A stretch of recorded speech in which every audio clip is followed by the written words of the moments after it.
everyone and welcome to Rhinofeed. Today I'm going to review the Cooler Master Quickfire TK. This one in particular has Cherry MX Blues. In the box you'll find the keyboard itself, a USB cable, a plastic ring-style key puller, and also a short key features guide. So first of all, let's talk about these switches. Cherry MX Blues are very clicky.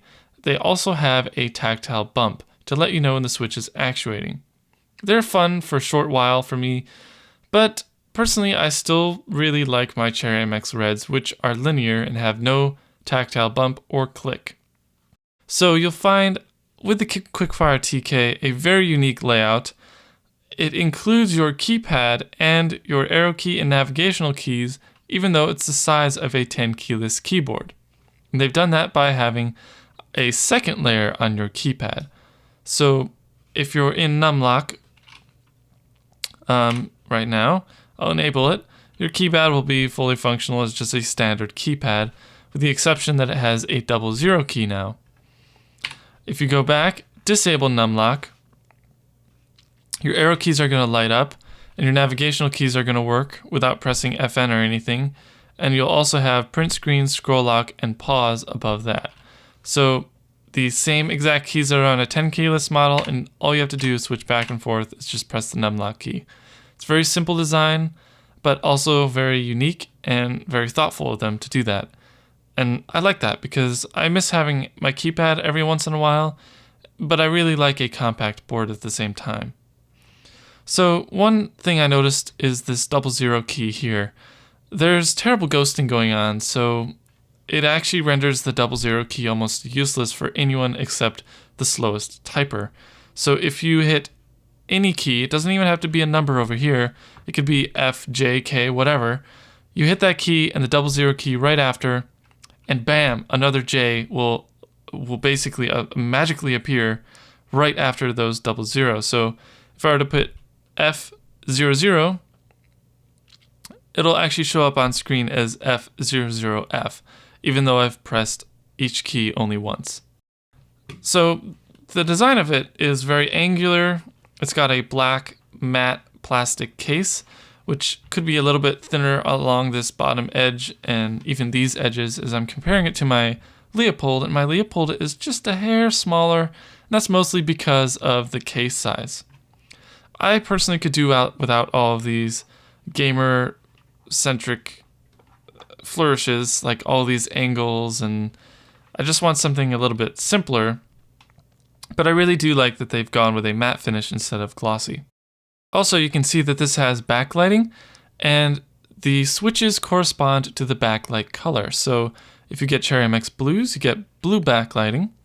They also have Cherry MX Reds, Browns, and Greens, and the only exception is Browns have white LED backlighting instead of an ugly brown LED backlighting. And also this has a steel backplate, so everything feels really solid when you're typing. And the backplate is also colored to the switch and backlighting color, so it all matches. So my keypad here, when you put it into your navigational arrow key mode, it's going to also disable your other keys that you're not using, like 1, 3, plus an enter key, as those are not set to anything. Unfortunately, I wish they would have enabled this enter key, as I really like using the keypad enter key, even if I was using the arrow keys over here, as I would be mousing around and then hitting the enter key just to get to another line. But you can't do that, it's completely disabled. It's just a small little nitpick, as I really like that key. Also, at the very top here, you have all of your media keys.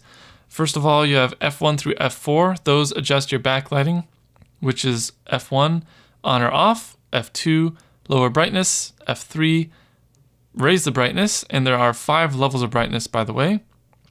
And F4 goes through your different modes of brightness. There's breathing, because I can show that. It is a video after all. Very, very slowly breathe. Then you have your WASD and arrow clusters here, and then you have just standard on. So not very many modes. Also on your F5 keys up top, you have all of your media controls. You have play, pause, stop, rewind, forward. Then you get to mute, volume down, volume up. And lastly, on F12, you have a Windows key lock here. So by pressing that, those aren't going to do anything while you're in game, or anywhere else for that matter. I don't use it very often because I don't really bump these keys. Also, on the escape key, you have the option to switch between 6-key and unlimited key rollover, which is over USB. They didn't give you a PS2 adapter or anything, and it does work. So that's pretty cool. I don't find myself, again, using it very often as I just type for the most part and play games like Banished, which I've been recently addicted to. Anywho, now, on this keyboard, you get ABS keycaps, which is to be expected in this price point. However, you can't really replace them with anything better because they've gone with a terrible layout here on the bottom.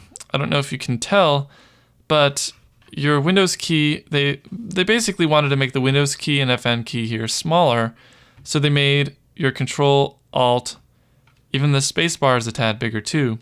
Basically, that bottom row is going to be very finicky to get a keycap set that works well, that's the right size. And that's a huge downfall of this keyboard. I wish Cooler Master would not do that. The keycaps also have a very iffy font. So on the bottom, you have your 4 rubber feet.